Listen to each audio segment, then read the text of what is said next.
বিয়ে করার জন্য আমি ধর্ম ছাড়তে পারব না দীপ ভাই। নত মস্তকে বিড়বিড় করে কথাটি বলল আশা। কিন্তু দেখো, দুইজন দুই ধর্মের হয়ে সংসার করাটা কিন্তু খুব টাফ। তুমি কি অন্য কাউকে পছন্দ কর? না সূচক মাথা নাড়ল আশা, সে অন্য কাউকে পছন্দ করে না। দীপ বড়ুয়া আবারও প্রশ্ন করল, তাহলে কি তুমি বিয়েটা করতে চাও না? আশা বলতে ইচ্ছে হল, আপনি বৌদ্ধ আর আমি মুসলিম, একটা বিয়ে কি শুধু দৈহিক কিংবা বাহ্যিক পছন্দে হতে পারে? সমাজ, ধর্মকর্ম কিছুই না? মনের কথা মনেই রয়ে গেল। মুখচোরা আশা কিছু বলতে পারল না। চুপ করে রইল আগের মতো। মৌনতা সম্মতির লক্ষণ ভেবে দীপ বলল, বেশ, বিয়ে করতে হবে না। আমি কারো ব্যক্তিস্বাধীনতায় হস্তক্ষেপ করব না। কিন্তু মানুষের ভালো লাগাকে তো দোষ দেওয়া যায় না আশা। তোমাদের বাড়িতে যখন প্রথমবার গিয়েছিলাম জহিরের সঙ্গে, তখনই তোমাকে দেখে ভালো লেগে যায়। যাক, এসব কথায় কাজ নেই এখন, তুমি যেতে পার। আশা চলে যাবার জন্য একবার উঠতে গিয়েও আবার বসে পড়ল। ভয়ে ভয়ে বলল, আপনি জহির ভাইয়ার বন্ধু। ওনাকে একটু বুঝিয়ে বলবেন প্লিজ, না হয় উনি আমার গায়ে হাত তুলবেন সব শোনার পর। দীপ বড়ুয়া গম্ভীরভাবে মাথা নেড়ে বলল, হ্যাঁ বলবো। এত বড় মেয়ের গায়ে হাত তুলে কেউ? আশা ম্লান হেসে নিঃশ্বাস ছেড়ে দিয়ে বলল, আপনার জানার ঘাটতি আছে। ওরা তুলে, ওরা নিষ্ঠুর, ওরা যাই দীপ ভাই। ঘরে দেখতে না পেলে কি যে হবে? আশা পুনরায় যেতে উদ্যত হতেই দীপ বলল, শুনো। বলুন। তুমি তোমার বাবা মায়ের সম্পর্কে কতটুকু জানো? আশা হঠাৎ চঞ্চল মেয়ের মতো বলে উঠল, এত বছর যখন জানি নাই, আর জানারও ইচ্ছে নাই দীপ ভাই। যাই। কথাটা বলেই আশা উঠে দাঁড়িয়ে ধীরপদে হেঁটে বেরিয়ে গেল বটতলা থেকে। দীপ সেখানে আনমনা হয়ে বসে রইল। এই ছোট কথোপকথনটুকু পাঠক মনে কুহেলিকার সৃষ্টি করতে পারে। কারণেই সবকিছু একটু বিস্তারিত বলা আবশ্যক। অনাথ আশা সদ্য যৌবনপ্রাপ্ত যুবতী। পুরো নাম আশাবরী। বাবা নেই, মা নেই, বলতে গেলে রক্তের সম্পর্কের কেউই নেই তিনকুলে। কিংবা আছে, তার জানা নেই। জ্ঞান হবার পর থেকেই থাকে দুসম্পর্কের এক আত্মীয়ার বাসায়। সেখানে নিশিদিশি অক্লান্ত অবহেলা অনাদরের পরাকাষ্ঠে তার এই ছোট্ট জীবন জর্জরিত। ভালোবাসা কি জিনিস হয়তো সে জানে না, বুঝে না, অনুমান করতে পারে না। কিন্তু দুঃখ, কষ্ট, ভোগান্তি যে কি তা বোধ হয় তার চেয়ে ভালো আর কেউ জানে না। যে আত্মীয়ার ঘরে সে ছোট থেকে মাথা গুজে এসেছে তার নাম কুলসুমা খাতুন। দুই ছেলে, এক মেয়ে আর অভাগিনী আশাবরীকে নিয়েই তার সংসার। স্বামী পরলোকগত হয়েছে সেই মান্ধাতার আমলে। তিনিই আশাকে এই বাড়িতে নিয়ে এসেছিলেন। কিন্তু কেন তার মা বাবা ছাড়িয়ে তাকে এই বাড়িতে আশ্রয় দেওয়া হয়েছিল সেই প্রশ্ন আশা মুখে রুচার আগেই তিনি পটল তুলেন।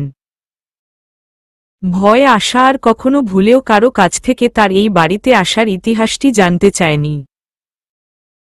কুলসুমা খাতুনের বড় ছেলে মনিরের সারবত্তায় আশা উচ্চমাধ্যমিক পাশ করেছে, 1 বছর পেরিয়ে গেল। মনির ভেতরে ভেতরে কিছুটা আশাকে স্নেহ করলেও মায়ের কারণে সেই স্নেহটা মাথা তোলার আগেই অতলে ডুবে যায়। শিক্ষিত মনির চেয়েছিল আশা অন্তত আরও কিছু পড়াশোনা পড়ুক। কিন্তু ব্যয়কুণ্ঠ কুলসুম আশা পেছনে আর 1 পয়সাও খরচ করতে নারাজ বলে আশা আর ভার্সিটির গণ্ডিতে পা দেওয়ার সুযোগ হয়নি। অপরদিকে কুলসুমা খাতুনের ছোট ছেলে জহিরের এক বৌদ্ধ বন্ধু আচমকা আশাকে পছন্দ করে বসে বিয়ে করতে চায়। কিন্তু প্রচলিত সমাজের রীতিনীতি উপেক্ষা করে এভাবে দুটি স্বতন্ত্র ধর্মের নরনারীর বিয়ে দেওয়ার ব্যাপারটা নিতান্তই সহজ বিষয় নয়। একদিকে জহির যেমন তার প্রাণপ্রিয় বন্ধুর প্রস্তাব ফিরিয়ে দিতে অরাজি, অপরদিকে কৃপণ কুলসুমা খাতুন তেমনি খুশি কোনো খরচাপাতি ছাড়াই এই আপদটাকে বিদায় করতে পারবে বলে। এই দুই কারণে মা ছেলে অর্থাৎ কুলসুমা খাতুন এবং জহির মিলে আশাকে ওই বৌদ্ধ ধর্মাবলম্বী ছেলের সঙ্গে গোপনে বিয়ে দেবার জন্য আটঘাট বেঁধে নেমেছে। আশাকে হুমকি ধামকি দেওয়া হয়েছে যাতে চুপি চুপি এই বিয়েটা করে নেয়। ভীরু প্রকৃতির আশা জহির এবং কুলসুমার মুখের ওপর দ্বিরুক্তি করার সাহস করেনি মার খাওয়ার ভয়। মোটের ওপর আশা আর দীপের অচিন্তনীয় বিয়েটা এক প্রকার ফাইনাল হয়ে গিয়েছিল। উপরন্তু দীপ বড়ুয়া দেখতে শুনতে অতটা খারাপও নয় এবং তার পরিবার বলতে একজন বৃদ্ধ বাবা কেবল। তিনি সব শুনে শুরুতে আপত্তি করলেও শেষে আর পেরে উঠলেন না। তথাপি শেষ মুহূর্তে এসে দীপের মতো উল্টে গেল। সে চায় আশা তাদের বৌদ্ধ ধর্মতলে আশ্রয় নেবার পরই তাদের বিয়ে হোক। শুনে আশা যেন আকাশ থেকে পড়ল। আর যাই হোক, এই ধৃষ্ট প্রস্তাব নিশ্চেষ্ট হয়ে মেনে নেওয়া তার পক্ষে অসম্ভব। পৃথিবীতে ধর্মভীরু মানুষের চেয়ে ধর্মান্ধ মানুষের সংখ্যা অধিক। আশাপ্রিয় তাদের একজন। ধর্মকর্ম হয়তো সে অতটা মেনে চলে না, কিন্তু এত বড় পাপ কাজ নীরবে মেনে নেওয়ার মতো নোচ্ছার সে নয়। এই ঘটনার রেশ ধরেই আশা আর দীপ বড়ুয়ার বটতলায় আজকের এই গোপন কথোপকথন। কিন্তু আশা অবাক না হয়ে পারছে না যে লোকটি তার জন্য পাগল, সে এত সহজেই বা কিভাবে বিয়ে করতে অসম্মত হতে পারল। নিশ্চয় কোথাও একটা কিন্তু রয়ে গেছে। তবে সেই কিন্তুটা কি সেটা লেখকও অদ্যাবধি জানতে পারেনি। এবার বোধহয় পাঠকগণ বিষয়টি অনেকটাই হৃদয়ঙ্গম করতে পেরেছেন। বটতলা থেকে ফিরে বাড়ির উঠোনে পা দিতেই আশা তথাকথিত ভাই জহিরের সামনে পড়ল। জহিরকে দেখেই আশার হাঁটার গতি শ্লথ হল। আর চোখে একবার জহিরের বিরক্তিপূর্ণ মুখের দিকে তাকিয়ে কাচুমাচু হয়ে আন্ত মাথায় পাশ কাটিয়ে যাওয়ার চেষ্টা করতেই জহির তার স্বরে ডাক দিল, আশা, এদিকে আয়। আশা ত্রস্ত পা টিপে টিপে এগিয়ে এল। জহির হুঙ্কার ছেড়ে বলল, কচ্ছপের মতো হাত স্ক্যান, তাড়াতাড়ি আয়। আশা এবার কেঁপে উঠে হাঁটার গতি বাড়িয়ে জহিরের মুখোমুখি দাঁড়াল। জহির তীক্ষ্ণ চোখে কঠিন কণ্ঠে বলল, তুই দীপকে কি বলছিলি? ও বিয়ে করবে না বলতেছে কেন? আশা চোরা চাহনিতে তাকিয়ে দেখল জহিরের হাতে মোবাইল ফোন। তার মানে দীপ ফোন করে জানিয়ে দিয়েছে জহিরকে? কথা বলিস না কেন? আবারও গর্জে উঠল জহির। আশা এবার কাপা গলায় উত্তর দিল, কখন? আমি তো কিছু বলি নাই। আশার দ্বিধান্বিত অস্বীকারে জহিরের বুঝতে বাকি রইল না যে বিয়ে ভাঙার পেছনে স্বয়ং কনেই প্ররোচনা দিয়েছে। সে যারপরনাই খ্যাপা হয়ে একটা ভীষণ চর কষিয়ে দিল আশার গালে। বেসামাল হয়ে আশা লুটিয়ে পড়ল চাতালের ফ্লোরের ওপর। সেখানেই স্থানুবৎ হয়ে গালে হাত দিয়ে বসে রইল আশা। চোখের কোণে কেবল এক মুহূর্তের জন্য চিকচিক করল 2 ফোঁটা লোনা জল। সে সময় কুলসুমা খাতুন অন্দর থেকে কি একটা কাজে এদিকে আসছিল। নিজের ছেলে জহিরকে আশার উপর চড়াও হতে দেখে হন্তদন্ত হয়ে এগিয়ে এলেন।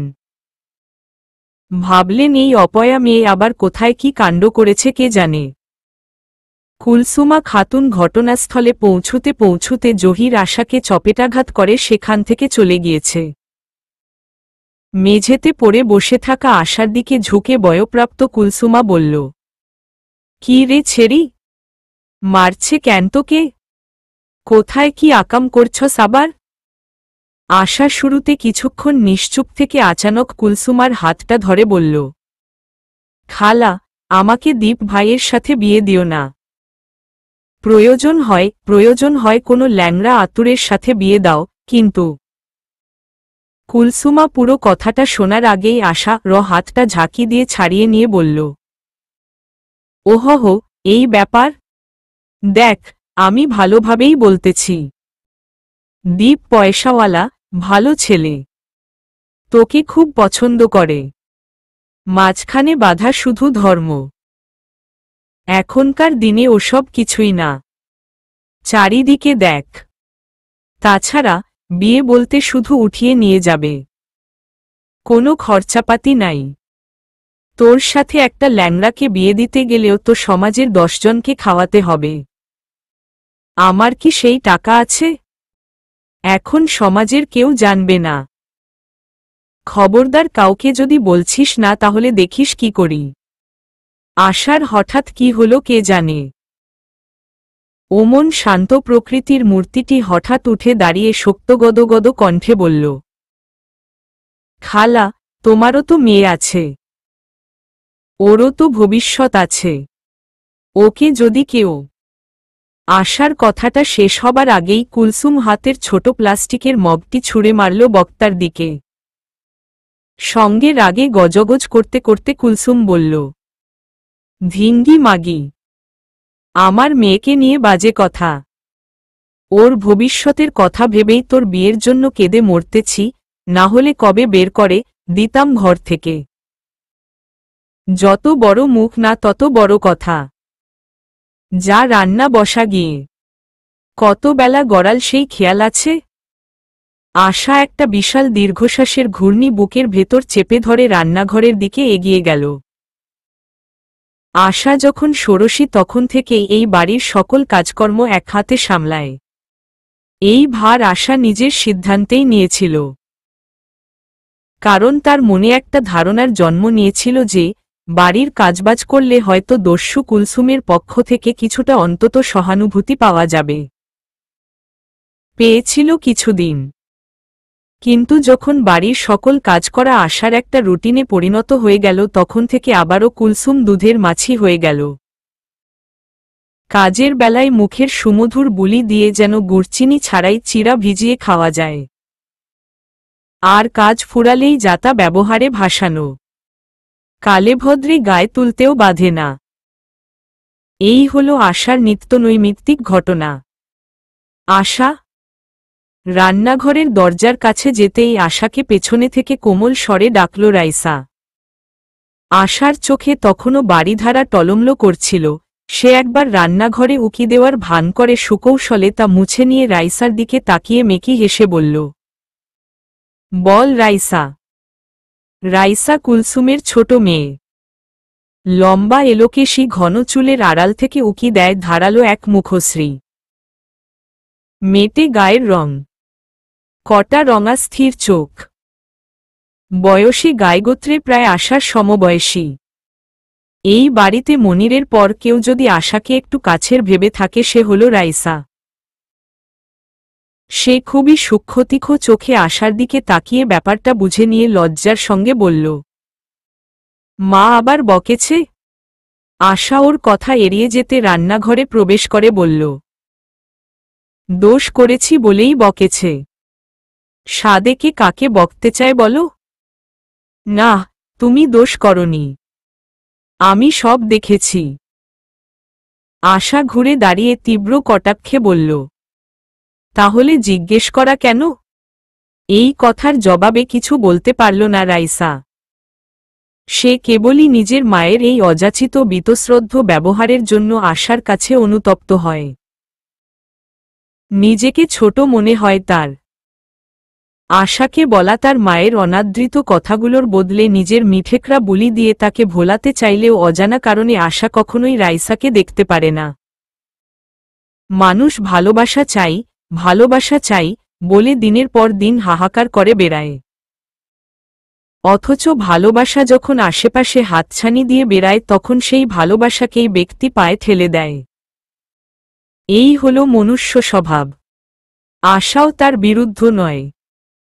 আসলে আশা, মা তোমাকে দেখতে পারে না কেন জানো? কারণ তুমি সুন্দরী। তোমার রূপের শেষ নেই। আর তার মেয়ে রাইসা কালো, কুৎসিত। অনেকক্ষণ চুপ করে থাকার পর মুখ খুলল রাইসা। আশা বেসিনে গোত্রাতের এঁটো থালা বাসনগুলো ধুতে ধুতে গুরুত্বহীনভাবে বলল, এটা তোমার কেন মনে হল? অন্য কারণও হতে পারে। এই সত্যটা তুমি এতদিনে উপলব্ধি করতে পারলে না। এতটুকু বলে রাইসা গলাটা খাদে নামিয়ে ফিসফিস করে বলল, তুমি এখান থেকে চলে যাও আশা। জহির ভাইয়া ওই বড়ুয়া বন্ধুর সঙ্গে তোমার বিয়ে দিয়েই ছাড়বে। চিনোই তো ভাইয়াকে, যা বলে তা করেই ছাড়ে। আমি চলে গেলে তুমি খুশি? কথাটা বলেই হালকা আর চোখে রাইসার দিকে তাকিয়ে আবারও বেসিনে ঝুঁকে পড়ল আশা। রাইসা বেদনাবিধুর গলায় বলল, এটা কি বলছো আশা? তুমি নিজেই জানো আমি তোমাকে কতটা পছন্দ করি। নিজের বোনের মতো দেখি। তোমার ভালো চাই বলেই তো। আশা বুঝতে পারল এভাবে বলাটা ঠিক হয়নি মোটেও। সে বেসিনের ওপর টেপটা ঘুরিয়ে বন্ধ করে ওড়নায় হাত মুছতে মুছতে এগিয়ে এসে বলল, কোথায় যাব? রাইসা অভিমানে মুখ ভারী করে বলল, থাক, বলে কি লাভ? তুমি তো আমাকে জাত শত্রু মনে কর। আহা বলই না। কৌতুকহাস্যে বলল আশা। চট্টগ্রাম। আমার একটা খুব ক্লোজ স্কুলের ফ্রেন্ড থাকে ওখানে। আগে এই গ্রামে থাকত, এখন পরিবার সহ থাকে ঢাকায়। ও পড়ালেখার জন্য থাকে মেসে। ফেসবুকে কথা হয় আমার সাথে। দীর্ঘদিন পর বহুলকাঙ্ক্ষিত বস্তু হাতের কাছে পেলে যেমন বালিকা উৎফুল্ল হয়ে ওঠে এবং পরক্ষণেই বস্তুটি অন্যের দখলে বুঝতে পেরে তেমনিভাবে তার উৎফুল্লতায় ভাটা পড়ে।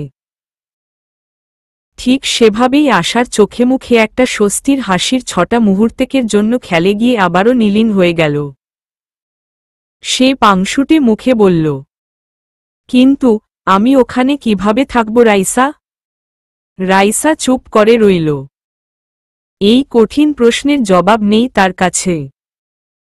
আশা আবারও কিছুক্ষণ চুপ করে থেকে স্বপ্নাচ্ছন্ন গলায় বলল, একটা ব্যবস্থা হয়ে যাবে। তুমি হেল্প করবে আমাকে? রাইসা ইতস্তত করে বলল, আমি তো পারলে করতাম। দক্ষিণ পাড়ার বদি ভাই তো চট্টগ্রাম থাকে। ওখানে নাকি চাকরি করে। গতকাল ও আমাকে ফেসবুকে ব্রিকু পাঠাইছিল। আমি তাকে তোমার কথা বলছি। সে বলছে তোমার একটা ব্যবস্থা করে দিতে পারবে। আশার মোহাচ্ছন্ন চোখ দুটো তখন সুদূর স্বপ্নজাল বুনতে বুনতে মুক্ত বিহঙ্গের মতো উড়ে বেড়াতে লাগল মনের সুনীল আকাশপটে। শেষমেশ তবে সে মুক্তির অভিন্ন স্বাদ আস্বাদন করতে যাচ্ছে। ভাবতেই আশার মনটা এখনই পালাই পালাই করছে ঢাকার অদূরের এই ছোট্ট গ্রামটি থেকে, যেখানে তার অনিশ্চিত বেড়ে ওঠা। সেই ঢাকা শহর দেখেনি, চট্টগ্রাম শহরও দেখেনি। এবার একসঙ্গে দুই দেখা হবে। মানুষের অস্তিত্বের পায়ে যখন বাস্তবতার অজুহাতের শেকল পরানো হয় এবং সেই শেকল যখন বিনাও জোরে টেনে হিচড়ে দেয়ালে পিঠ ঠেকানা হয় তখন মানুষের টনক নড়ে। বাস্তবতার গায়ে কষাঘাত করে তখন শিকল গুড়িয়ে দিয়ে খাঁচা ভেঙে বেরিয়ে আসতে হয়। আশাবৃও তাই করবে। এই ছোট্ট গ্রামের খাঁচাটা ডিঙিয়ে বেরিয়ে যাবে সে দূর অজানায়। মনে মনে সে রাইসার প্রতি ভীষণ কৃতজ্ঞতা বোধ করল। আচ্ছা, তাহলে কখন বের হব? আশেপাশে একবার মানুষের উপস্থিতি পরখ করে নিচু গলায় বলল আশা। রাইসা বলল, আগামী পরশু। আমি বদি ভাইয়ের সঙ্গে কথা বলে নিই। ঘড়িতে রাত্রি 9:30। গ্রামগঞ্জের জন্য এই সময় গভীর নিশুতিরাত। বিশেষত এই বাড়ির সবাই হাঁসমুরগির সঙ্গেই ঘুমিয়ে পড়ে। সবাই ঘুমিয়ে পড়লে আশা চুপি চুপি দক্ষিণের মুক্ত বাতায়নের কাছে এসে দাঁড়াল। বুকভরা গভীর নিঃশ্বাস নিয়ে তাকালো অন্ধকার জড়ানো প্রকৃতির দিকে। নিরাভরণ নারীর মতন চন্দ্র তারকাহীন ম্লান আকাশ। মৃদু আলোকিত আকাশে দৃশ্যমান ঘোলাটে নীহার। আকাশের নিচের সুন্দর পৃথিবীটাকে ঝাপটে ধরে আছে ঘুটঘুটে অন্ধকার। আজ আসার সেই চির কাঙ্ক্ষিত মুক্তির দিন। জানলার ধারে রাইসার আগমনের অপেক্ষা করছে সে। তাকে ব্যাগটা দিয়ে রাস্তার দিকে পাঠিয়ে নিজে খালি হাতে বেরিয়ে যাবে আশা। খানিক আগে তার স্কুলের পুরনো শতছিন্ন ব্যাগটা তালিজোড়া দিয়ে সেলাই করে সেখানে ২-৩ জোড়া কাপড় ভাঁজ ছাড়াই কোনো মতে গুজে নিয়েছে তড়িঘড়ি করে। পাছে কেউ দেখতে পায় তো সব পরিকল্পনায় জলাঞ্জলি। মিনিট ৫ পর কার্যসিদ্ধি করে রাইসা এলো হাঁপাতে হাঁপাতে। পরিকল্পনা মতো ব্যাগটা তার হাতে তুলে দিয়ে খিড়কি দিয়ে বেরিয়ে গেল আশা। পথে গিয়ে দুজনে এক হলো আবার। রাইসা আগে থেকেই একজন পরিচিত ভ্যান চালককে ঠিক করে রেখেছিল ইটের রাস্তার মাথায়।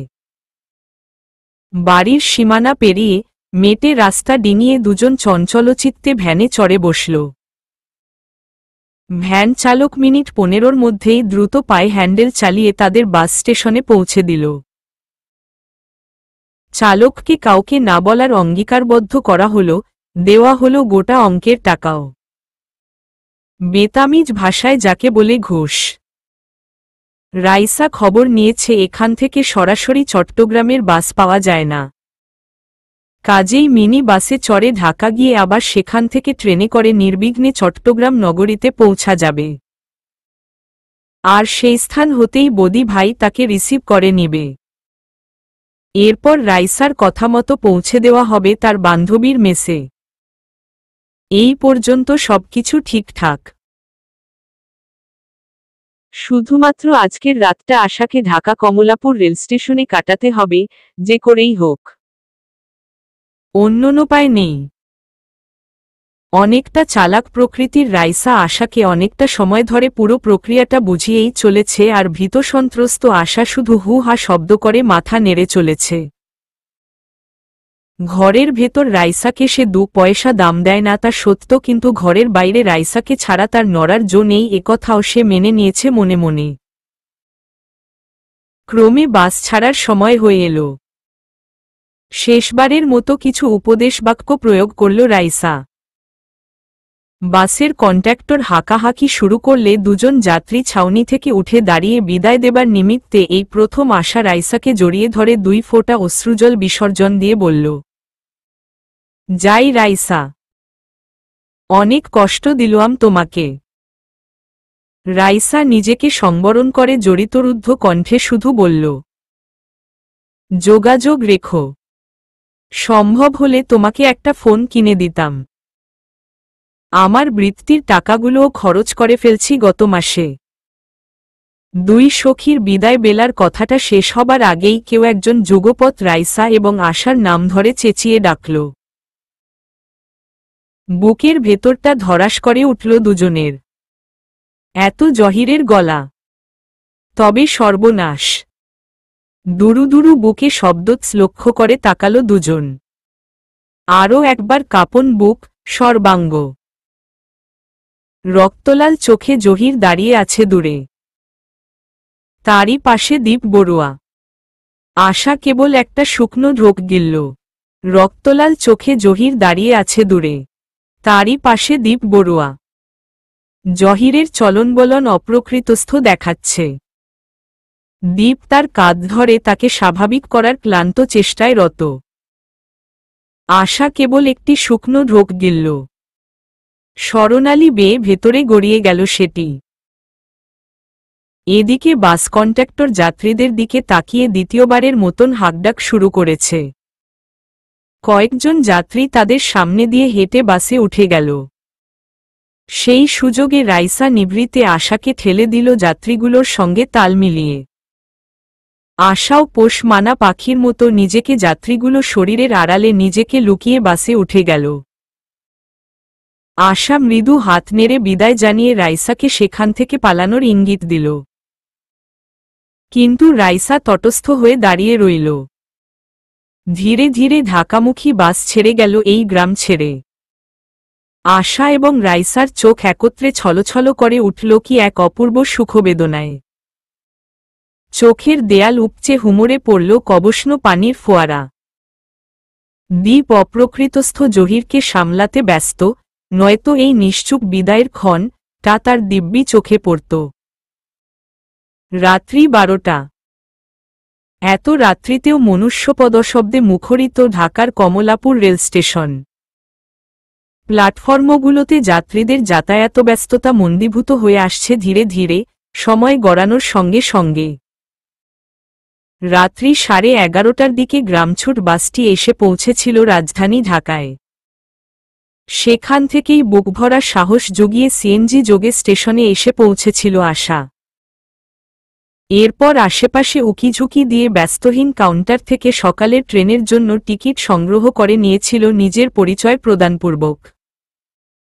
কোনো বিলম্ব ছাড়াই টিকিট সংগ্রহ করে প্ল্যাটফর্মের বাহারি ধাঁচের পিলার সংলগ্ন বেদিতে গিয়ে বসে পড়ল। সচরাচর ঢাকা হতে চট্টগ্রামের টিকিট পূর্বে থেকেই কেটে রাখতে হয় বলে রাইসা বদি ভাইকে বলে রেখেছিল যাতে আসার জন্য একটা টিকিটের অগ্রিম ব্যবস্থা করে রাখে। সে অনুযায়ী বদি ভাইয়ের ঢাকাবাসী একজন পরিচিত লোক দ্বারা একটি অগ্রিম টিকিটের বন্দোবস্ত করা হয়েছে। ক্রমে নির্জনতার ছাপ মূর্তিমান করে রাত্রি গভীর হতে লাগল। কচিত দূর থেকে ভেসে আসা শেয়ালকুকুরের সমবেত কোরাসে তিমির রাত্রির নির্জনতা খানখান হতে লাগল। অনাকাঙ্ক্ষিত লোড শেডিং হল হঠাৎ। পৌর স্টেশন মাস্টার টর্চ নিয়ে ঘুরতে ঘুরতে একবার আশার কাছে এলেন দ্বিধান্বিত পায়ে। আশার মুখে টর্চের তীব্র আলো পড়তেই কপাল কুঁচকে দুহাত সামনে বাড়িয়ে আলোর গতিবেগ রোধ করে মুখে অস্ফুট বিরক্তিসূচক শব্দ করল। আপনি কে? টর্চটা নামিয়ে প্রশ্ন করল স্টেশন মাস্টার। আমি যাত্রী, দূর থেকে এসেছি। কাল সকালের ট্রেন ধরতে হবে তাই। আশার কথার ধরন এলোমেলো, আর্স্ট। মেয়েটি ভয় আছে বুঝতে পেরে স্টেশন মাস্টার বলল, এখানে একা থাকবেন? আপনি তো ভয় পাচ্ছেন। আশা নিজের মতিচ্ছন্নতায় নিজেকে ধিক্কার দিয়ে সাহস সঞ্চার করে বলল, না না, ভয় পাব কেন? আজ প্রথম যাচ্ছি নাকি? কথাটা বলে নিজেই একটু অবাক হল আশা। মনে মনে বলল, ইদানিং তুই ভীষণ মিথ্যা বলছিস আশা। স্টেশন মাস্টার মাথা দুলিয়ে, আচ্ছা বলে অল্প দূরে আরও একটি বেদিতে শুয়ে থাকা 7 কি 8 বছরের শীর্ণ বালককে হেঁকে বলল, এই ঝন্টু, আপার কাছে এসে শো। মরার ঘুম দিস না, খেয়াল রাখিস। বলে স্টেশন মাস্টার খটখট করে হেঁটে নিজের কোয়ার্টারের দিকে চলে গেলেন। আশার সঙ্গে আর কোনো কথা বললেন না। কপালের ওপর বাহু রেখে শটান শুয়ে থাকা বালকটি আবছা আধারে একবার আশাবৃর দিকে তাকিয়ে আবারও নিজস্ব কায়দায় গুটিসুটি মেরে শুয়ে পড়ল। আশা একটু অবাক এবং ভীত হল।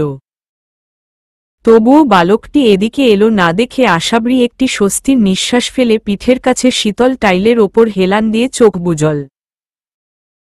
মিনিট 15 পরেই আশার চোখে নেমে এলো হাজারো অনিশ্চয়তা, বিপদ, সম্ভাবনা আর অসম্ভাবনার মাঝখানে দোদুল্যমান এক ভবিষ্যতের চিন্তাযুক্ত গভীর সুষুপ্তি। খটরমটর জিনিস নড়াচড়ার শব্দে আশা চোখের ওপর থেকে ঘুমটা খরগোশের মতো শশব্যস্ত হয়ে পালিয়ে গেল। চোখ রগড়ে শিরদাঁড়া সোজা করে বসতেই ঘাড়টা ব্যথায় টনটন করে উঠল তার।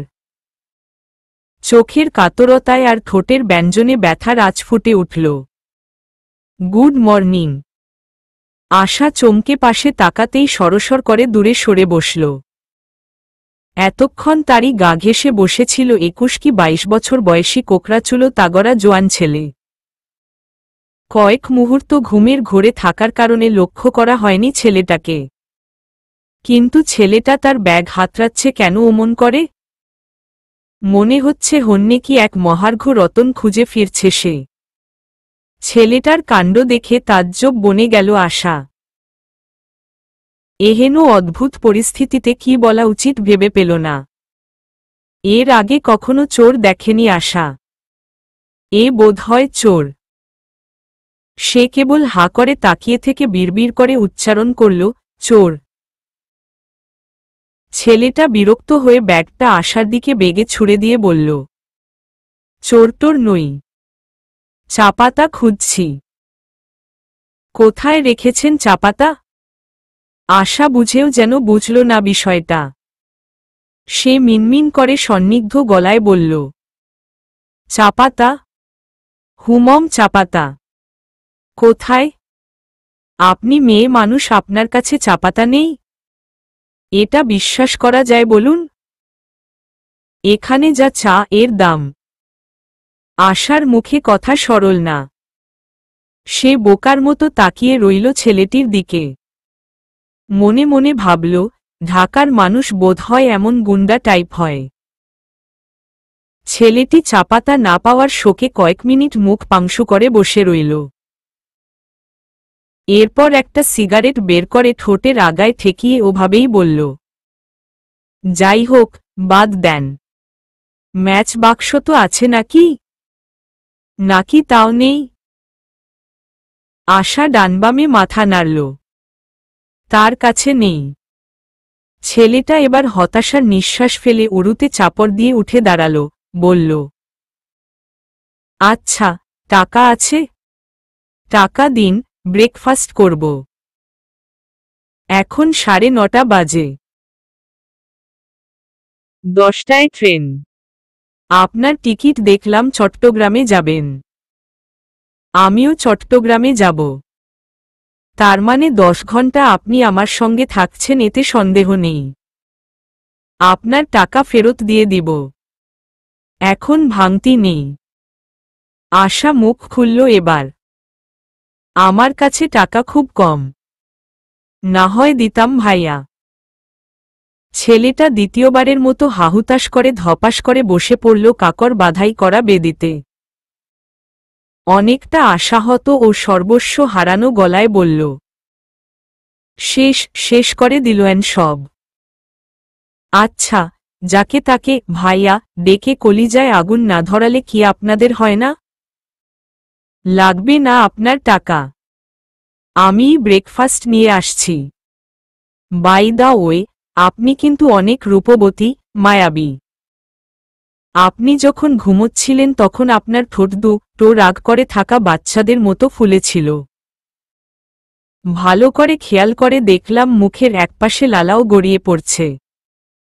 বিশ্রী ব্যাপার। তবুও দারুণ। সুন্দরী মেয়েদের সবকিছু দারুণই হয়। যাই, এখানেই থাকবেন আমি না আসা পর্যন্ত। কথা শেষ করে নিমেষেই ছেলেটা উধাও হয়ে গেল সেখান থেকে। আশার কানটা এবার একটু জিরিয়ে বাঁচল। এতক্ষণ মনে হয়েছিল কে যেন তার কানের পাশে পুরনো ভাঙা রেডিও এনে স্টেশন পরিষ্কারের কাজটি করছে। শি। কিন্তু ছেলেটার চোখ মিথ্যা দেখেনি। প্রকৃতপক্ষে আশাবরী রূপসী। সারা শরীরে রূপচ্ছটা আর অপার্থিব মাধুরী বেঁধে রাখা যায় না এমনি রূপসী। সোনাচাপা গৌর গায়ের রং। ঘনকৃষ্ণ সর্পিল ঢেউ খেলানো এলোমেলো চুল ছাড়া পেলে ঝাঁপিয়ে পড়ে পিঠের বুকে। কখনো কবরীবন্ধ অবাধ্য চুল স্থানচ্যুত লতারাশির ন্যায় ঝুলে পড়ে মৃদু নির্মল বাতাসে হেসে খেলে বেড়ায় কপালের ওপর, কখনো বা গলদেশে। বাঁকানো চাঁদের মতো চকচকে স্নিগ্ধ কপাল। তৃণশিশুর মতো ছোট ছোট কেশবিশিষ্ট সরল ভ্রু, যুগলের নিচে সর্বদা স্থিরকুহকী চাহনিযুক্ত সুরম্য, শঙ্কিত আর নিকষ কালো উদ্বেগহীন দুটি চোখের তারা। চোখের চাউনিতে যেন তার জন্মজন্মান্তরের দুঃখ টিকরে পড়ে। সুকুমার বিবরবিশিষ্ট ঈষৎ খাড়া নাক, লাবণ্যময় উদলা কপলে ভোরের সূর্যকিরণ আদর মেখে যায়। সুচিকন টকটকে ঠোঁটজোড়া একে অপরকে ঝাপটে ধরে থাকে প্রতিনিয়ত। এ কারণেই হয়তো আশা অল্পভাষী। কিন্তু সে যখন কথা বলে তখন মনে হয় শেষ বসন্তের কোকিলাটি ডাকছে ভীষণ আর্তস্বরে। তেমনি মোলায়েম আর শ্রোতার অন্তর্ভেদী কলকণ্ঠ আশা র। মাথা থেকে পা পর্যন্ত অনাবিল শান্তশিষ্ট, অচঞ্চল দেহের নোধর যেন পথিকের চোখ ঝলসায়, নাবিক হারায় দিক, ভ্রমর হয় নিশ্চল, মৌ পথভ্রষ্ট হয়ে ফুলের বদলে বসে বিষাক্ত কাটায়। বেশ বোঝা যায়, অপরের গলগ্রহ হয়ে থেকে অনাদর, অবহেলা, সুবিধাবঞ্চিত আর চিরটাকালের অপরিপূর্ণতা তার নৈসর্গিক সৌন্দর্যে বিন্দুমাত্র ছাপ ফেলতে পারেনি। বরং কুলসুমের হিংসার অনলে যেন তার রূপ জ্যামিতিক হারে বর্ধিত হয়েছে। তবুও আশার চালচলন ধরন, প্রকাশাকাশের জীর্ণতা দেখলে লোকের গোবরে পদ্মফুলের কথা মনে হয়। এমন রূপ নিয়ে তো তার বড় ঘরে জন্মানো উচিত ছিল। সে কেন সরোবরে জন্মেনি? জন্মের আগেই কি সে বড় কোনো পাপ করেছিল? কে বলবে? নিজের এই অযাচিত সৌন্দর্যের ওপর বেজায় অসন্তুষ্ট আশা। সে মনে মনে ভাবে, তার এই সৃষ্টি ছাড়া রূপ যদি রাইসার হতো তবে কতই না ভালো হতো। অন্তত আদর যত্ন না পাক, কুলসুমের চোখের বালি তো আর হতো না। কিন্তু তা হবার নয়। গোটা পৃথিবী উল্টে গেলেও কোনো হেরফের হবে না। রাইসার কথা মনে হতেই গোত্রাতের কথা মনে পড়ে আশার হৃৎস্পন্দনের গতি বেড়ে গেল অচিরাত। চঞ্চল হয়ে ওঠল মনমস্তিষ্ক। কে জানে কেমন আছে সে? কে জানে জহিরার দ্বীপ মিলে তার কি হাল করেছিল? জহিরি বা ওমন কিম্ভূত আচরণ করেছিল কেন? এই যে এসে গেছি। নিন, ব্রেকফাস্ট করে নিন। ধীরে ধীরে কোলাহলের মাত্রা বাড়াটা একমনে দেখছিল আশা। ছেলেটির কণ্ঠে চমকে ফিরে তাকালো সামনে। হাসি হাসি মুখে তার দিকে একটা কাগজে মোড়ানো প্যাকেট বাড়িয়ে দিয়েছে ছেলেটি। আশা নাক কুঁচকে বলল, না, আমি মুখ হাত ধুইনি। ঢাকা পা দেওয়ার পর থেকে আশা একটু শুদ্ধভাবে কথা বলার চেষ্টা চালাচ্ছে। ছেলেটি লাফিয়ে ওঠে বলল, আরে কি হয়েছে তাতে? ফ্রেশ হওয়া ছাড়াও খাওয়া যায়। খান খান, ট্রেন এসে পড়ল। ঠিক 10টায় ছেড়ে দিবে। আশা গলার কাছে নেমে পড়া ওড়নাটা মাথার ওপর টেনে নিয়ে আর বাকবিতর্ক না করে প্যাকেটটা হাতে নিল। আশা দিব্যি বুঝে নিয়েছে, এই ছেলে বেদম নাছোড়বান্দা। না খাওয়া অবধি কানের কাছে ঘ্যানর ঘ্যানর করতেই থাকবে। কাজেই এই পর্যায়ে খেয়ে নেওয়াই উত্তম। আর তাছাড়া বিনে পয়সা খরচায় সকালের খাওয়াটা উপাদেয় রূপে মুখের সামনে এসে গড়াগড়ি খাচ্ছে, না করার কি মানে হয়? বিকট শব্দে হুইসেল দিল।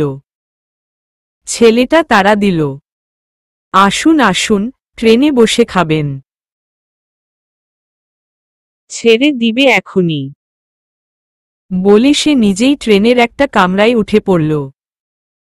আশা একটু দ্বিধাগ্রস্ত হয়ে এদিক ওদিক তাকিয়ে ছেলেটির পিছু পিছু একই কামরায় উঠে গেল। পূর্বে ট্রেনে চড়ার অভিজ্ঞতা নেই আশার। সে বিভিন্ন নাটক মুভিতে দেখেছে কিভাবে ট্রেনে নিজের সিটটা খুঁজে নিতে হয়। সেই অনুচ্চ অভিজ্ঞতাটা কাজে লাগিয়েই ধীর পায়ে কামরায় উঠে নির্দিষ্ট সিটটা খুঁজে বের করে বসে পড়ল সে। খোলা জানালার পাশে সিট। খানিক বাদে তার পাশের সিটে একজন আধবয়স্ক লোক এসে বসল। থেকে থেকে তার ভেতরে একটা সর্বগ্রাসী চাপা আতঙ্কের বিষাক্ত সফেন উগলে উঠে তিক্ত করে তুলতে লাগল মনের অলিগলি। ঢেউ আছড়ে পড়তে লাগল মনের শহরে। চট্টগ্রামে গিয়ে কি করবে সে? খাবে কি? পড়বে কি? জানা নেই। রাইসা প্রদত্ত কয়টা টাকায় কদিন চলবে তার? গড়পড়তায় টেনেটুনে 15 দিন। অতিরিক্ত মিতব্যয়ী হলে 1 মাস। এরপর কোথায় গিয়ে দাঁড়াবে সে? কার আশ্রতলে গিয়ে একটু ভালো থাকার আবদার করবে? কিছু চাওয়ার মতো সেই মুখ নিয়ে তো সে জন্মায়নি অভ্যস্ত নয়। এমনি আকাশকুসুম কল্পনা করতে করতে কতক্ষণ যে তার উন্মনা দৃষ্টি জানালার বাইরে নিক্ষিপ্ত ছিল কে জানে। হঠাৎ সে সংবিত ফিরে পেল অল্প পরিচিত ছেলেটির ডাকে। ট্রেন তখন হুইসেল বাজিয়ে ছুটতে শুরু করেছে ঝিমেতে তালে। এই যে, খাবারগুলো গরম গরম খেয়ে নিন। আশা ওহু মম বলে প্যাকেট খুলে সেখান থেকে কবষ্ণ সিঙারা বের করে মুখে পুরল দারুণ ভঙ্গিতে। সিঙারা খেতে খেতে আবারও জানালার বাইরে চোখ রাখল সে। ট্রেনের গতি বাড়ছে আস্তে আস্তে। একে একে বড় বড় দালান, অফিস, বর্ণিল মানুষগুলো পেছনে সরে যেতে শুরু করল আশার চোখে। আশার মৌনতায় কোকড়াচুলো ছেলেটা যে আধবয়স্ক লোকটাকে তার জায়গায় বসিয়ে সে নিজে আশার পাশের সিট দখল করেছে সেটি বুঝতে তার খুব একটা দেরি হল না। ছেলেটি এবার হাত জোর করে একটা অনভিপ্রেত স্বস্তির নিঃশ্বাস ফেলে আশার দিকে হাত বাড়িয়ে দিল। যাক, এবার পরিচয় হওয়া যাক, আমি Masum Billah, computer engineer, diploma, বর্তমানে বিএসসি করছি। আশাবরী ছেলেটার হাতটার দিকে বোকার মতো এক পলক তাকিয়ে চোখের তারা ডানবামে ঘুরালো পরম অস্বস্তিতে। ছেলেটা ওর অবস্থা দেখে হো হো করে হেসে ফেলল, বলল, ঠিক আছে, বুঝতে পেরেছি। কি নাম আপনার? আশা ভদ্রতার খাতিরে নিজের নামটা বলল। আমি আশাবরী। সবাই আশা বলে ডাকে। আশাবরী। What a name. কে দিয়েছে? জানি না। একটু নীরবতা। আচ্ছা আশা, আপনি কি একটু কম কথা বলেন? বলা দরকার, আশাবরীর চিরশান্ত স্বভাব মাঝে মধ্যেই কয়েক সেকেন্ডের জন্য ভীষণ কুপিত হয়ে ওঠে। সে পূর্বের তুলনায় কঠিন স্বরে বলল, একটু না, অনেক কম কথা বলি। আপনিও কম কথা বলুন দয়া করে। আমার সহ্য হচ্ছে না। কথাটা বলে আশাবরী নিজেও অপ্রতিভ হয়ে মাথা আনত করল। কিন্তু আশাবরীর কথায় ছেলেটার কোনো ভাবের অন্তর ঘটল না। সে আফসোসের সঙ্গে বলল, আরে কম কথা বললে তো সমস্যা, বিরাট সমস্যা। ঠিক আছে, চুপ করে রইলাম। কথাটা বলেই ছেলেটা সত্যি সত্যি মুখ ফিরিয়ে নিয়ে চুপ করে রইল, আর একটা কথাও বলল না। অনেকটা সময় পেরিয়ে গেল, ছেলেটা নিজের মতো করে কাটিয়ে দিল, আশার দিকে ফিরেও তাকাল না। আশা এবার একটু ক্ষুণ্ণ হল। ছেলেটা একেবারে মুখ হয়ে যাক তাও সে চায়নি মনে মনে। আশার ইচ্ছে হল প্রশ্ন করে, আচ্ছা কম্পিউটার ইঞ্জিনিয়ার হয়ে কি কি করা যায়? ডালে ভাতে থাকা যায় তো? ইঞ্জিনিয়ার না, লোকটার সঙ্গে এমন আচরণ শোভা পায় না। ভাবতে ভাবতে আশা একটু সংকুচিত হয় মাথার কাপড়টা টেনে নিয়ে বলল, আপনি কি রাগ করলেন আমার কথায়? ছেলেটা সন্দিহানবাক চোখে তাকাল। বলল, না, কিন্তু আপনি নতুন বউয়ের মতন ইয়া বড় ঘোমটা দিয়ে রেখেছেন। মনে হচ্ছে আমি ঢাকা থেকে বিয়ে করে বউ নিয়ে বাড়ি ফিরছি। ফিলিংস। আপনার মুখ তো দেখা যায় না, এভাবে কথা বলা যায়? আশা নিজের ওপর নিজের রাগ হল এবার। কি দরকার ছিল তেদর ছেলেটার সঙ্গে আবার যেচে কথা বলা? এখন আবার ঘ্যান ঘ্যান শুরু করেছে। আশা সচরাচর লম্বা বোরখা গায়ে গলিয়ে বাইরে বেরোয়। কিন্তু গতরাতে বেরোনোর সময় তন্নতন্ন করে খোঁজার পরও তার বোরখাটির সন্ধান মেলেনি। শেষে বোরখা ছাড়াই বেরোতে হয়েছে। তখন অবশ্য রাতের গাঢ় অন্ধকারে বিষয়টা খুব একটা গায়ে লাগেনি। কিন্তু আজ দিনের বেলায় এত এত লোকজনের সামনে বোরখা ছাড়া তার আর অস্বস্তি আর বিরাগের সীমা রইল না। মানুষগুলো কেমন অশুভঙ্কর দৃষ্টিতে তাকিয়ে থাকে শরীরের ভাঁজে ভাঁজে। বাংলাদেশের জনপদে জনপদে এমন ঘটনা আহামরি কিছু না হলেও আশা এমন কুদৃষ্টি মেনে নিতে রতি পরিমাণও অভ্যস্ত নয়। তার ওপর জুটেছে আরেক আপদ। এমন ঠোঁটকাটা স্বভাবের মানুষ খুব কমই দেখেছে আশা। অবশ্য তার জীবনটাই বা কদিনের। সবুজ মাঠের বুকের ওপর ট্রেন ছুটে চলেছে উল্কাবেগে। রৌদ্রতপ্ত দিন আজ। জানালা ভেদিয়ে বাইরে তাকালে মনে হচ্ছে যেন ছোট বড় গাছপালা, অনাবিল ধানক্ষেত, ঝোপঝাড়, অগণিত বাড়িঘরগুলো ছুটে চলেছে উল্টো পথে। কখনো বা তেজিয়ান সূর্য ঢাকা পড়ে দূরদেশ হতে আগত অতিথি মেঘেদের আড়ালে ছায়া নেমে আসে তল্লাটে। আবারও মেঘের আড়ালে সূর্য হেসে ওঠে। মধ্যাহ্নের তপ্ত আলো নেমে আসে তল্লাটে। বাইরের প্রকৃতির এই আলোছায়ার অপ্রতিম কেলি দেখতে দেখতে শ্রান্তিবশত আশা কখন যে ঘুমের নহরে ডুব দিয়েছিল স্বয়ং নিজেও জানে না। আকস্মাৎ ঘুম ছুটে গেল প্রবল দুলুনি আর ঝাঁকুনি। কিছু বুঝে উঠার আগেই আশা ধরাম ধরাম করে দুবার ডানে বামে ধাক্কা খেল। একবার ছেলেটার গায়ের ওপর পরক্ষণেই আরেক ধাক্কা জানালার কবাটের সঙ্গে। কিছু বুঝে উঠার আগেই আশা ধরাম ধরাম করে দুবার ডানে বামে ধাক্কা খেল। একবার ছেলেটার গায়ের ওপর পরক্ষণেই আরেক ধাক্কায় জানালার কপাটের সঙ্গে। ট্রেনের অন্য প্রান্তের যাত্রীদের কোলাহল আর আর্তচিৎকার আশার কর্ণরন্ধ্রে প্রকটভাবে প্রবেশ করল। এর পর মুহূর্তেই বিকট এক শব্দ ট্রেন লাইন চ্যুত হয়ে একেবেঁকে কিছুদূর এগিয়ে নিকটস্থ লোহার ব্রিজের কাছে গিয়ে বড় দুটি ধাক্কা খেয়ে নিশ্চল হয়ে গেল। থমকে গেল পুরো তল্লাট। নিমেষেই তপ্ত হাওয়ায় রত হয়ে গেল দম বন্ধ করা পোড়া গন্ধ। ট্রেনটিকে দেখে মনে হয় এইমাত্র শিকারীর হাতে বধ হওয়া অজগর সাপটি যেন। চতুর্দিক থেকে হৈ হৈ হল্লা করে ছুটে এলো সাহায্যকারী নানা শ্রেণীর মানুষ। আর এদিকে হতভাগিনী আশাবৃ দিগ্বিদিক অজ্ঞান শূন্য হয়ে পড়ল। অস্থিরতায় ঘেমে নিয়ে উঠল সর্বাঙ্গ। ধাক্কার প্রাবল্যে ট্রেনের বিভিন্ন জায়গা বিভিন্ন মানুষের সঙ্গে উত্তরোত্তর অতর্কিত ধাক্কা খেতে খেতে মুমূর্ষু হয়ে পড়ল সে। হঠাৎ বুকপেটের ওপর ভারী কিছু এসে পড়ল দুর্বার বেগে। ন্যানো সেকেন্ড হওয়ায় ভেসে অচৈতন্য বরণ করে নিল আশা। তার সুডৌল নাসারন্ধ্র গলে বেরিয়ে এলো লালচে কালো রক্তের ধারা। মৃত্যুপুরী। আশার যখন সংজ্ঞা ফিরল তখন নানাবিধ ক্ষীণ শব্দ তার কানে এলো। অ্যাম্বুলেন্সের সাইরেন, আর্তনাদ, হুল্লোড়, স্বজনের মাতম, আর আশেপাশে কোথাও চাপা গোঙানি। সারা মেঝে লালচে রক্তে সপসপ করছে।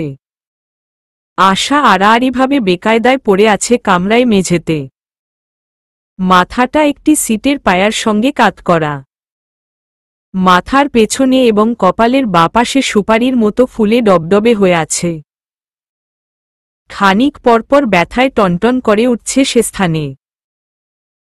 নাকের বিবর গলে বের হওয়া শোণিত ধারা দমে গিয়ে কালচে হয়ে জমে আছে ওষ্ঠের ওপর। বুক আর পেটের সংযোগস্থলের পাঁজরের ছোট হাড়ে চঞ্চনে ব্যথার দংশন প্রখর হয়ে উঠছে ধীরে ধীরে। আশার যতটুকু মনে পড়ে একটা বাচ্চা ছেলে আশুবেগে শূন্যে ছুটে এসে আঘাত করেছিল তার দিকে, বাচ্চাটি বেঁচে আছে। সে কষ্টে ঘাড় ঘুরিয়ে বাচ্চাটির সন্ধানে তাকালো আশেপাশে।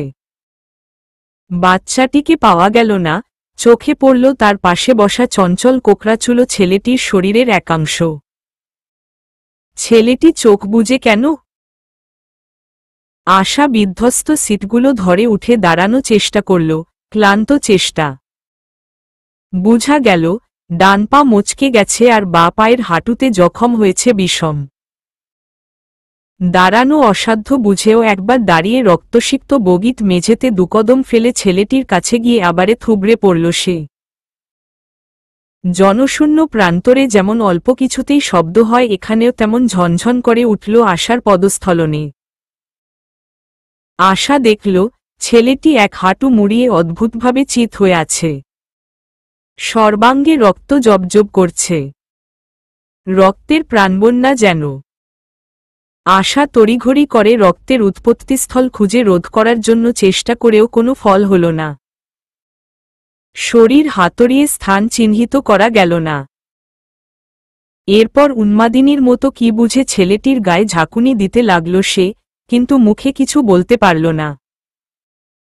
হয়তো বলতে চাইছিল, কিন্তু এই আকস্মিক দুর্ঘটনায় বোধহয় তার বাকশক্তি লোপ পেয়েছে। ছেলেটির নিষ্পৃশ্যতা দেখে সে আবারও কষ্টে সৃষ্টে উঠে দাঁড়িয়ে কামরার দরজার দিকে গিয়ে হাত নেড়ে সাহায্যের জন্য বার্তা পাঠাল। দূর থেকে কয়েকজন লোক ছুটে এলো। লোকগুলো কামরায় ঢুকমাত্র অন্যান্য আহত নিহতদের সরিয়ে নিচ্ছে দেখে তটস্থ আশা কোনো মতে একজনের হাত ধরে টেনে নিয়ে গিয়ে এলোমেলো গলায় বলল, এদিকে আসুন, ওনাকে নিয়ে যান। অনেক রক্ত, দেখুন তো বেঁচে আছে কিনা। দেখুন না। আশার আকুল অনুরোধে লোকটা ছেলেটির পালস চেক করল দ্রুত। এরপর ধীরে সুস্থে উঠে দাঁড়িয়ে দুঃসূচক ধ্বনির করে বলল, আপনি ওনার কে হন? কেউ না, তিনি বেঁচে নেই। আপনি চলুন, আপনার হাতে ব্লিডিং হচ্ছে। আশা তার হাতের দিকে লক্ষ্য করেনি এ যাবৎ।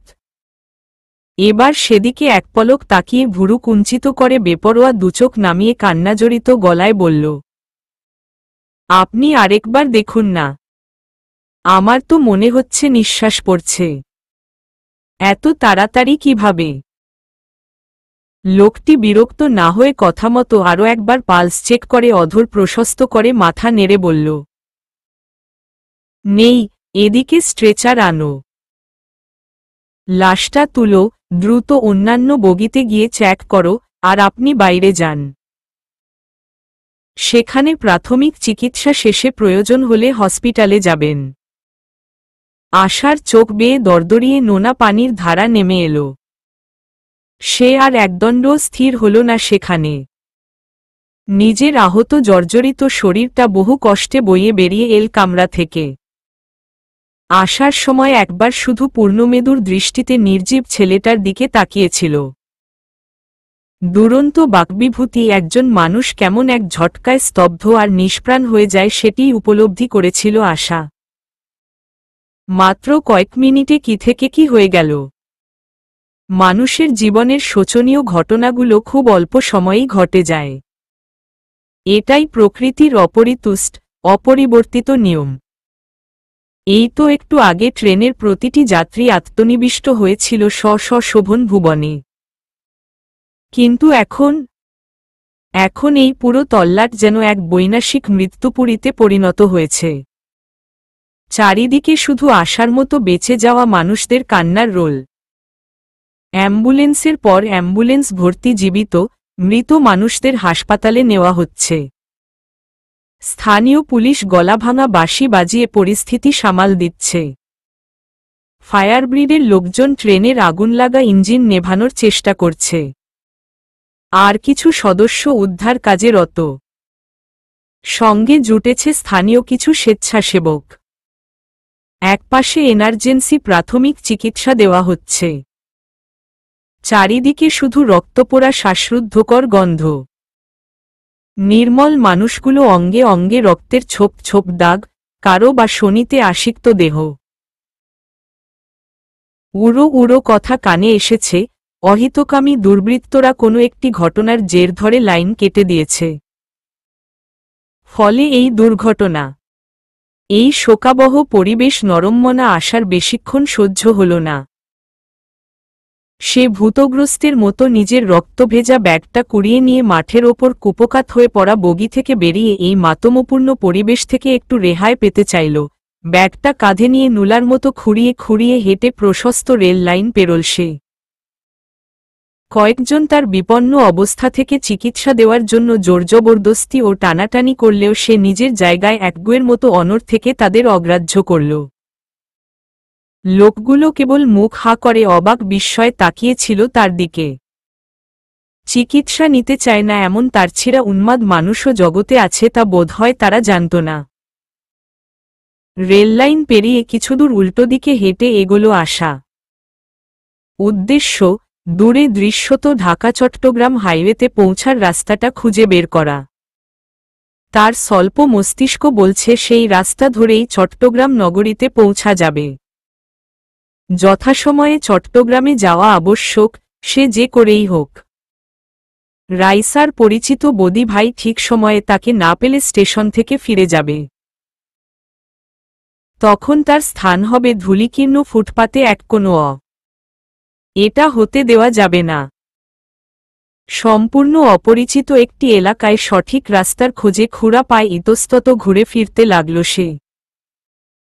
পথের মধ্যে যে লোকই তাকে দেখে অদ্ভুত বিস্ময়াপন্ন দুটি চোখ ড্যাবড্যাব করে ছুড়ে দেয় তার দিকে। তার মুখ শুকনো, বিধ্বস্ত, এলোমেলো চুলগুলো খোপা শিথিল হয়ে কপালে ঘাড়ে এলিয়ে পড়েছে। নিরাশ মায়াবী দুটি চোখ ক্রমে ক্ষীণ হয়ে আসছে। কম্পমান শ্বেতমলিন ওষ্ঠাধর ত্রিশাতুর। হাতের গভীর ক্ষত থেকে রক্ত উদ্গীরণ হতে হতে শরীর দুর্বল হয়ে এলো আশার। ঢুলু ঢুলু পা দুটো বহু কষ্টে নুড়িপাথরের রাস্তাটা ধরে আছে। এগোনো তো চাই। কিছুদূর পেরিয়ে একটি জনশূন্য শুনশান ঢালু রাস্তায় নেমে এলো সে। রাস্তাটি সুশোভিত, সুসজ্জিত। গ্রামীণ ছোট্ট খালিজুলির মতো এঁকেবেঁকে দূরে হারিয়ে গিয়েছে রাস্তাটি। রাস্তার দুধারে মাথা উঁচু করে দাঁড়িয়ে আছে সারি সারি ঝাউগাছ। ঝাউগাছের পেছনেই রকমারি শ্রেণীর অসংখ্য আকাশছোঁয়া গাছ দাঁড়িয়ে আছে ঠায়। বিকালের পেলব স্বর্ণাভ সূর্যকিরণ ঝাউগাছের ফাঁক গলে কালো কাকর বিছানো রাস্তার উপর জোড়াজোড়ি করে শুয়ে আছে। সারা পথে ঝাউগাছের হলদেটে শুকনো পাতার গালিচা। আশার হঠাৎ মনে হলো এমন সুন্দর জায়গায় আগে কখনো পা দেয়নি সে। কিন্তু আজ এই হতো শরীরে অচেনা এই জায়গার নিটোল প্রাকৃতিক সৌন্দর্য তাকে বিশেষ টানছে না। শেষমেশ আর না পেরে ধপ করে পথের ওপর বসে পড়ল সে। মরমর করে আর্তনাদ করে উঠল শুয়ে থাকা গাছের পাতারা। এতক্ষণ পর অসংখ্য আঘাতের বেদনায় বিধুর হয়ে দাঁতে দাঁত চেপে ঝোড়ো করে চোখের পানি ছেড়ে দিল আশাবরী। তার সারা শরীরের ব্যথা আর গভীর ক্ষতগুলো শেষবেলায় প্রকট হয়ে ওঠল।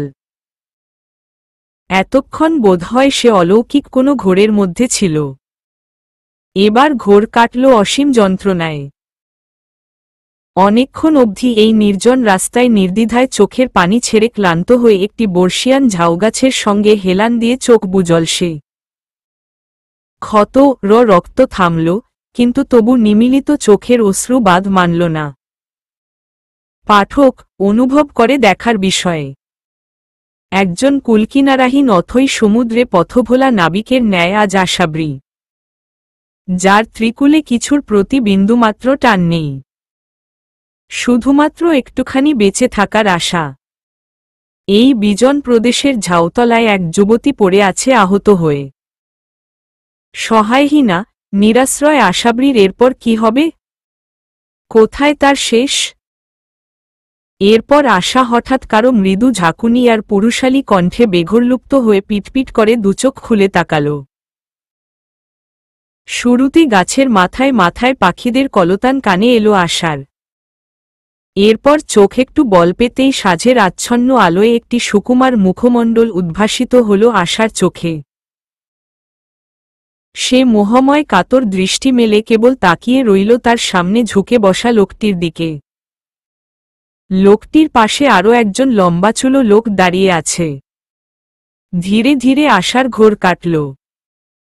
ঘোর অন্ধকার যেমন ধীরে ধীরে সন্ধ্যাকে আপন করে নেয়, তেমনি আশাকে তার ঝাপটে ধরতে লাগল উড়ো ভয় আর আশঙ্কা। লোকটির সুগঠিত ঈষৎ কালচে ঠোঁট দুটো নরল এবার। আশা কিছু শুনতে পেল না, তাকিয়ে রইল। তার কানে বাজতে লাগল শুধু সাঁঝের পাখিদের সুমধুর অথচ তার কাছে বিশ্রী কলতান। একটু পর লোকটির কথা কানে এলো তার। কে তুমি? এই রিসোর্টের রাস্তায় এই অবস্থায় কেন? আশা কিছু বলার সুযোগ এবং শক্তি কোনোটাই পেল না। পাশের লোকটি বলে উঠল, আপু, ট্রেন কাত হয়ে গিয়েছিল তো সেই দূরে। আপনি কি উড়ে উড়ে এসেছেন? পাখা আছে? আশার ওপর ঝুঁকে থাকা সুকুমার লোকটি মাথা উঁচিয়ে ধমকাল। রনি, তুই চুপ কর। ড্রাম বাজাতে বাজাতে মাথা গেছে তোর। একটা মেয়ে মানুষ রক্তাক্ত হয়ে পড়ে আছে, আর তুই এখানেও মজা করছিস? কিছু একটা ব্যবস্থা কর। ইউনিটের কাউকে ডাক। তথাকথিত রনি গুরুতর ঢং এ বলল, ইউনিটের কাউকে ডাকার চেয়ে আমরাই সেখানে নিয়ে যাই। ঠিক আছে, তুই বাইকটা নিয়ে যা। ভালো একটা ডাক্তার ডেকে নিয়ে আয়। দেখিস আরেকজনের বাইক কিন্তু। লম্বাচুলো লোকটি আর কালক্ষেপণ না করে পাশে দাঁড় করানো বাইকটা নিয়ে উল্টোপথে গাড়ি ছুটাল। পুরো ব্যাপারটা আশা আহত নয়নে তাকিয়ে তাকিয়ে দেখল কেবল। লম্বাচুলো লোকটি চলে যেতেই সুকুমার লোকটি দরাজ গলায় বলল, এই মেয়ে, কে তুমি? কথা বলতে পারো না? আশা কষ্টে বলল, পারি। আচ্ছা, সব পড়ে শুনব। আগে রিসোর্টে চলো। হাঁটতে পারবে নাকি?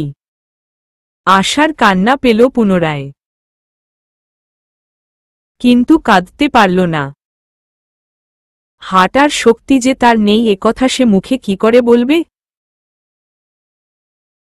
আজীবন ঘরকুনো হয়ে থাকা মেয়েটির জন্য এই পরিস্থিতি কত কঠিন তা একমাত্র ভুক্তভোগীই বুঝতে পারে। তবুও আশার কাছে এই লোকটিকে পরম হিতৈষী বলে মনে হল। তারপরও কোনো উত্তর জোগাল না তার মুখে। সন্ধ্যা ঘনীভূত হয়ে রাতের আধারের বাতি জ্বলতে শুরু করল। লোকটি একটুমাত্র দ্বিধান্বিত না হয়ে আশাকে পাজাকোলা করে তুলে নিল নিজের বলিষ্ঠ বাহুডোরে। দুর্বল আশা কাঠ হয়ে রইল। ভীষণ লজ্জা, অস্বস্তি আর সন্তাপে তার কেঁচোর মতো গর্তে ঢুকে যেতে ইচ্ছে করল। একটা দিনে এত দুঃসহ অভিজ্ঞতার ভার তার নিস্তেজ কাঁধ যেন নিতে পারল না। এদিকে শরীরের অবস্থা ভালো নয়। দুচোখ বারবার বুজে আসছে। হাঁটতে হাঁটতে হঠাৎ লোকটি ধমকে উঠল, এই মেয়ে, এমন কেন্নর মতো গুটে গেলে কেন? ইজি হও। আশা একটু চুপ করে থেকে ভয় আর কান্নাজড়িত মৃদু কণ্ঠে থেমে থেমে বলল, আমাকে ছেড়ে দিন। আমার লজ্জা করছে। আপনাকে আমি চিনি না। Em dash. আশার কথা শেষ না হতেই লোকটার কপাল থেকে এক ফোঁটা ঈষদোচ্ছ ঘাম নিংড়ে পড়ল একেবারে আশার মুখের ভেতর। আশা সেটি গিলে ফেলল। বিশ্রী অনুভূতি। ভীষণ জ্বরে কুপোকাত হয়ে তিক্ত ঔষধ সেবন করার চেয়েও বাজে অনুভূতি। তবুও ভয় আর কিছু বলতে পারল না। লোকটি আশার কথায় বিরক্ত হয়ে খানিক হাঁপাতে হাঁপাতে বলল, আশ্চর্য। আচ্ছা, আপনার কাপড়চোপড়, মাথায় কাপড় দেখে বোঝা যাচ্ছে আপনি কোনো রক্ষণশীল পরিবারের মেয়ে। কিন্তু আমিও তো আপনাকে মৃত্যুর মুখে ফেলে আসতে পারি না। মানুষের ভালো করতে নেই নাকি? আশা আর কিছু বলতে পারল না। যন্ত্রণা বাড়ার সঙ্গে সঙ্গে ক্রমে তার শরীরটা আবারও অবশ হয়ে আসছে। উত্তরোত্তর নড়াচড়ায় ক্ষতস্থান থেকে নব্য রক্ত ছুটেছে পুনরায়। ভিজিয়ে দিচ্ছে লোকটার দামি পারফিউম মাখানো শুকনো কাপড়ের বিভিন্ন অংশ। আবারও চোখ বোজল সে। আবারও অচেতনতা বরণ করতে হল। শরীরের শেষ রক্তবিন্দুটুকুও বোধহয় এবার নিংড়ে বেরিয়ে আসবে। আশার দুর্বলচিত্ত একবার ভাবল, সে মরে যাচ্ছে। চলে যাচ্ছে পৃথিবী ছেড়ে। কিন্তু সে আদৌ জানে না যে এই নিখিল বিশ্বে তার যাতনার শেষ এখানেই নয়। অচেনা হিতৈষী লোকটির হাতেই অচেতন হয়ে আসা একটি বেয়ারা স্বপ্ন দেখল। স্বপ্নটি স্পষ্ট নয় কিন্তু পুরোপুরি ধোঁয়াশাও নয়। সে দেখল, লোকটি তাকে পাঁচকোলা করে রিসোর্টের দিকে নিতে নিতে অতর্কিতভাবে ঝুঁকে পড়ে তার শুষ্কমলিন ওষ্ঠপুটে টুক করে একটি চুম্বন করে নিয়ে আবারও একই তালে হাঁটতে লাগল। যেন একটু আগের ঘটনাটি খুবই স্বাভাবিক। এই অজ্ঞাতকুলশীল লোকের স্পর্ধায় আশা হতভম্ব, স্তব্ধ হয়ে গিয়েছিল। চুম্বনটি তার কাছে বিষাক্ত পোকার কামড়েরও অধিক যন্ত্রণাদায়ক বোধ হল। স্বপ্ন এতটুকুই। দুঃস্বপ্ন দেখলে মানুষের ঘুম ভেঙে খানখান হয়ে যায়, কিন্তু আশা তো ঘুমে নয়, বেঘোরে ছিল। কাজেই সে দুঃস্বপ্ন দেখামাত্র ধর্মর করে উঠে বসার সুযোগ পায়নি, তার যখন চৈতন্য ফিরে এলো তখন সে শুয়ে আছে স্বর্গমর্তবেশী একটি মনোহর রুমের নরম বিছানায়। কতক্ষণ ঘুমিয়েছে কে জানে, শরীরটা হালকা লাগছে। তবুও ব্যথার পোকারা এখনো চনমনে সারা শরীরে। হাতের মোটা শিরার ওপর গাঁথানো সবুজ রঙা ক্যানুলা দেখে আশা বুঝতে পারল তাকে রক্ত কিংবা স্যালাইন দেওয়া হয়েছে। ক্ষীণ চোখে ঘরটিতে একবার চোখ ঘোরাল সে। সিথানের পাশে উন্নত থাই জানালার ফাঁক গলে তিরতির করে মসৃণ বাতাস তার গায়ে প্রশান্তির শিহরণ জাগাচ্ছে। বাইরে প্রফুল্ল রৌদ্রোজ্জ্বল প্রকৃতির নাঙ্গা মাতামাতি। জানালা সংলগ্ন টকটকে লালের সমারোহ কৃষ্ণচূড়া গাছে একটি মৌসুমী পাখি ডেকে চলেছে। পুরো ঘরটি আলোকোদ্ভাসিত সূর্যের অপার্থিব কিরণমালায়। আশা চোখ ঘুরিয়ে দেখল, দূরে একটি সোফায় এক পা হাঁটুর ওপর তুলে বসে আছে একজন সুবেশী মহিলা। মহিলা ঠিক নয়, মেয়ে। আশার নড়াচড়া দেখে সে এগিয়ে এসে বলল, জ্ঞান ফিরেছে আপনার? শরীর কেমন? আশা মুচকি হাসল। অর্থাৎ শরীর খানিকটা ভালো। মেয়েটি একটু ব্যস্ত অভিব্যক্তিতে বলল, ওয়েট, ভাইয়াকে ডেকে আনি। বলেই মেয়েটি দ্রুতপদে হেঁটে বেরিয়ে গেল। একটু পর গতসন্ধ্যার সুকুমার লোকটি খটখট করে জুতোর শব্দ তুলে প্রবেশ করল রুমটিতে। অসুস্থতার চাদরে ঢাকা পড়া নিদারুণ লজ্জাটা আবারও পেয়ে বসল আশাকে।